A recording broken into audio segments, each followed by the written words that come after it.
What's up, guys? If you're not subscribed, please subscribe. Also, please smash that like button on the video and enjoy the show.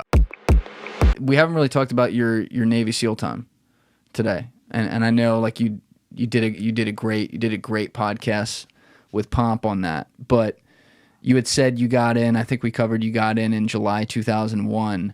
So on 9/11, were you in training while that was happening?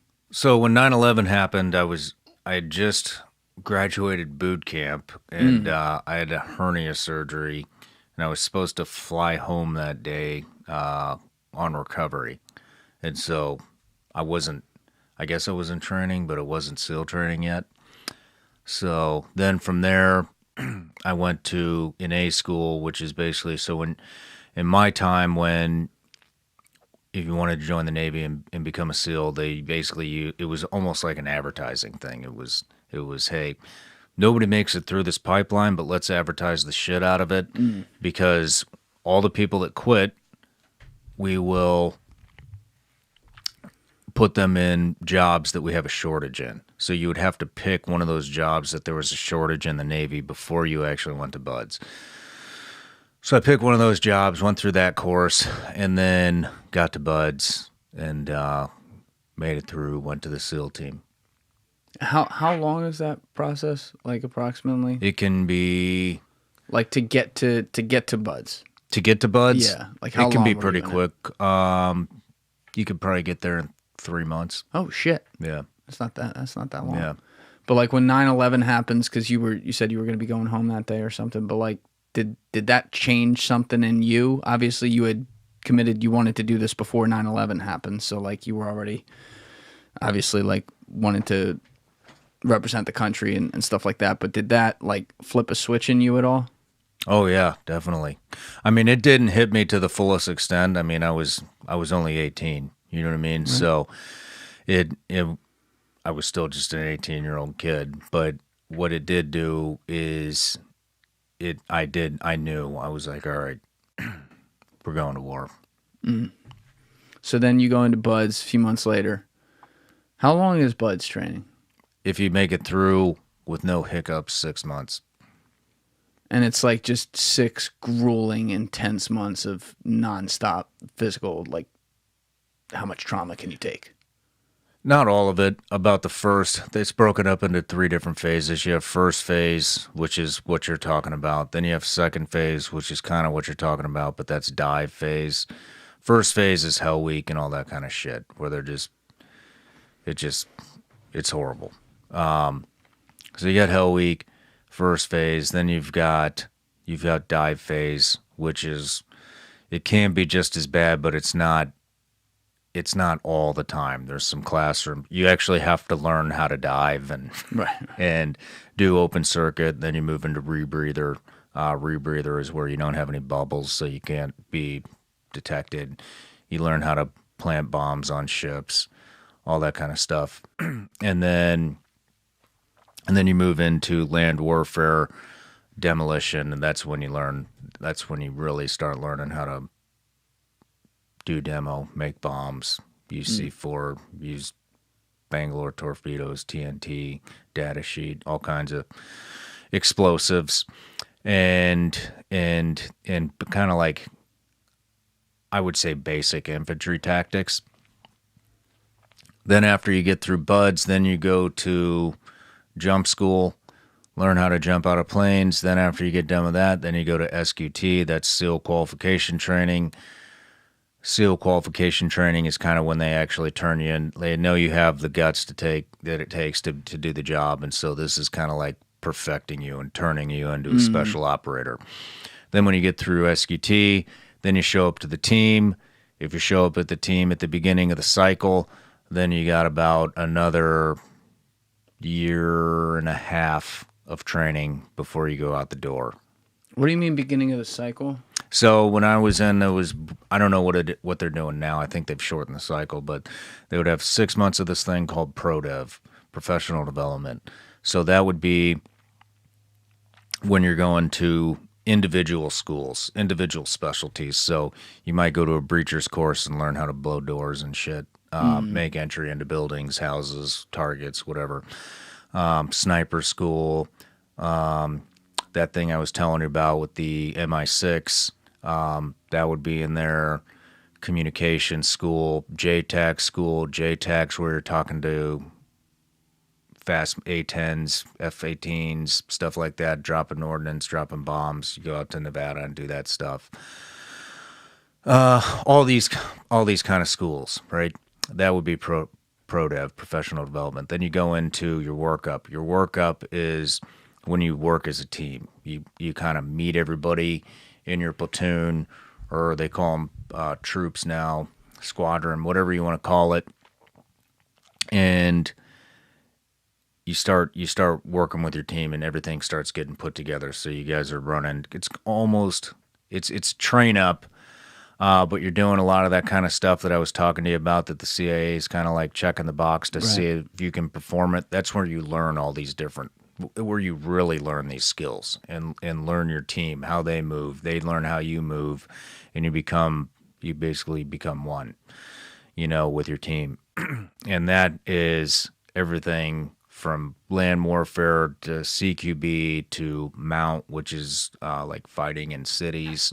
What else? Diving, over the beach, MAROPS, which is when you see the MAROPS is like the little black rubber boats that with an engine on the back.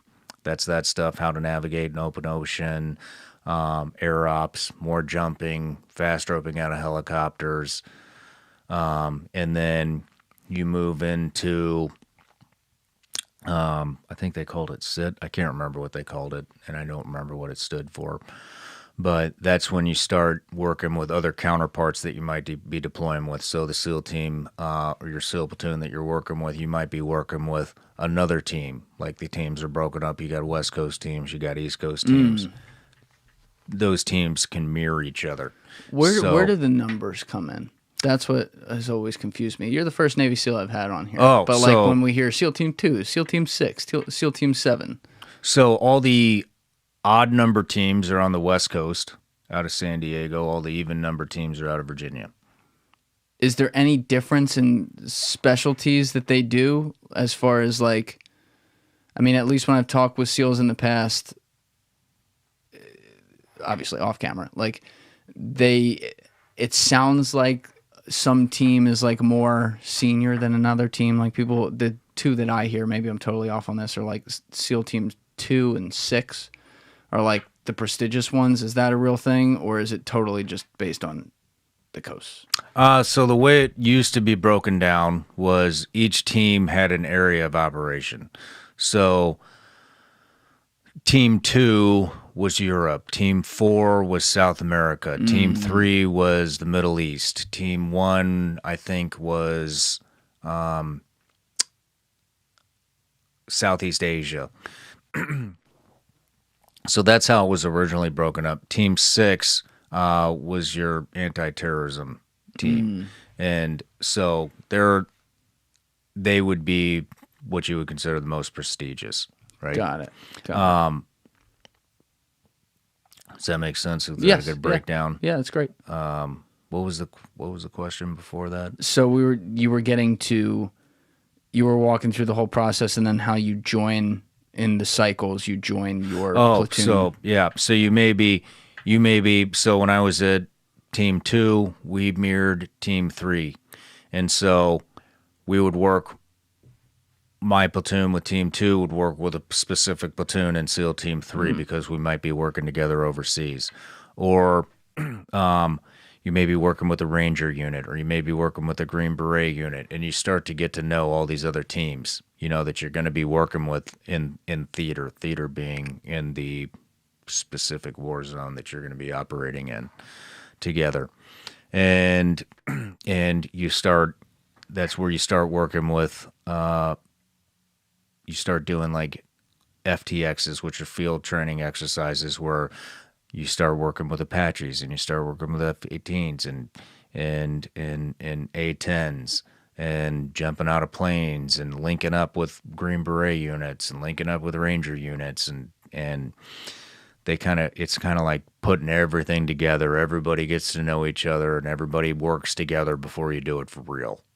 So you're doing work. That's something I kind of miss out on. Like you're in the past, you're doing work with other segments of the military early on. Like you're working with Rangers, you said, and Green Berets. You have the potential. You don't always. I never actually worked with a Ranger team. You work with everybody, man. You work with FBI. You work with CIA. You work with NSA. You work with everybody.